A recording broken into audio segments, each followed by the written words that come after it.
Hello everyone, সবাই কেমন আছো? আশা করি ভালো আছো। নতুন একটা সুন্দর ভিডিওতে তোমাদের সুস্বাগতম। তো আজকে দেখো খুব সুন্দর একটা টেস্টি নাস্তা রেসিপি তোমাদের সাথে শেয়ার করছি। তো আজকে বানাচ্ছি ঝাল সুজি। তো এটা ঝরঝরে একদম মানে হালুয়া বলতে পারো তোমরা। তো দেখতেই পাচ্ছ যে কতটুকু এটা মানে ঝরঝরে হয়েছে। তো কিছু সবজি দিয়ে আমি এটা বানিয়েছি, তো তোমরা সম্পূর্ণ ভিডিও দেখো স্কিপ না করে। তো এখানে আমি সব কিছু কেটে ধুয়ে রেখেছি। তো আমি যখন আমি রান্না করব তখন একটা একটা করে আমি বলে দেব কি কি দিয়েছি। তো এখন এগুলি দেখো আমি সব সুন্দর করে কেটে রেখেছি। তো এখানে দেখো গ্যাসে একটা ফ্রাই প্যান বসিয়ে দিলাম। তো ফ্রাই প্যানে দিয়ে দিলাম সরিষার তেল, আর দিয়ে দিয়েছি একটা শুকনো লঙ্কা আর তেজপাতা আর কুচনো পেঁয়াজ। তো এটা একটু হালকা একটু লাল করে আমি একটু ভেজে তারপরে সবজিগুলি দিচ্ছি। আর সামান্য ঘরে থাকা উপকরণ দিয়ে আমরা এই ঝাল সুজিটা আমরা তৈরি করতে পারছি। তো দেখো এখন দিয়ে দিয়েছি আদা কুচি, দিয়ে দিচ্ছি 3টা কাঁচা লঙ্কা কুচি, দিয়ে দিলাম গাজর কুচি। তোমরা যদি ঘরে ক্যাপসিকাম থাকে ক্যাপসিকামও কুচি করে দিতে পারো।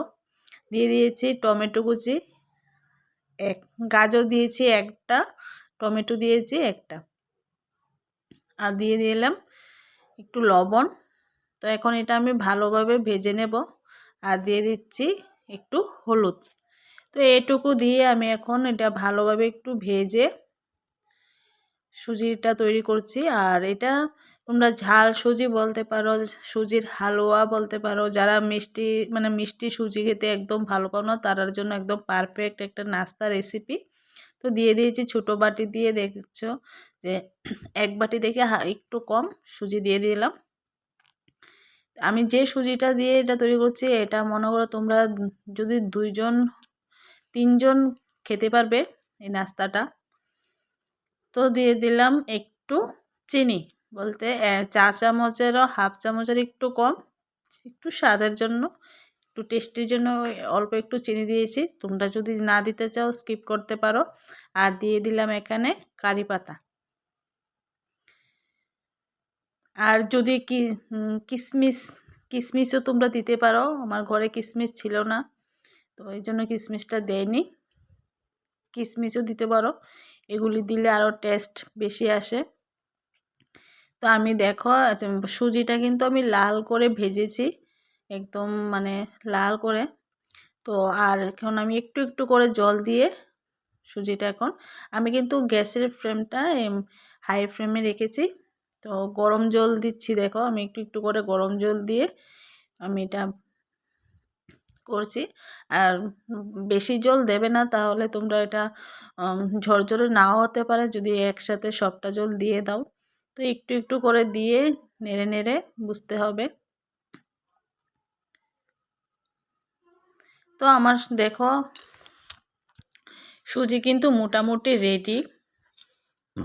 তো এখন দেখো আমি দিয়ে দিলাম লাস্টে বাদাম। তো আমার সব কিছু দেওয়া শেষ। তো আমার সুজি কিন্তু রেডি, একদম পারফেক্টভাবে দেখো হয়েছে, একদম ঝরঝরে। আর খেতে কিন্তু দুর্দান্ত টেস্টি, খুব সুস্বাদু। এটা ছোট বড় সবার জন্য মানে সবাই খেতে পারবে। আর ছোটদের জন্য রান্না করলে তোমরা ঝালের পরিমাণটা কম দেবে বা ঝাল না দিলেও পারো। তো দেখতেই পারছো কত সুন্দর হয়েছে, মানে যেমন সুন্দর হয়েছে তেমন খেতেও খুব টেস্টি হয়েছে। তো তোমরা অবশ্যই বাড়িতে বানিয়ে খেও। আর এটা সময় একদম কম, মানে অল্প সময়ে এটা আমরা তৈরি করে ফেলতে পারি। আর যাকে দেবে সে খেয়ে খুব খুশি হবে। খুব টেস্টি, একটু মানে ঝাল ঝাল একটু মিষ্টি মিষ্টি।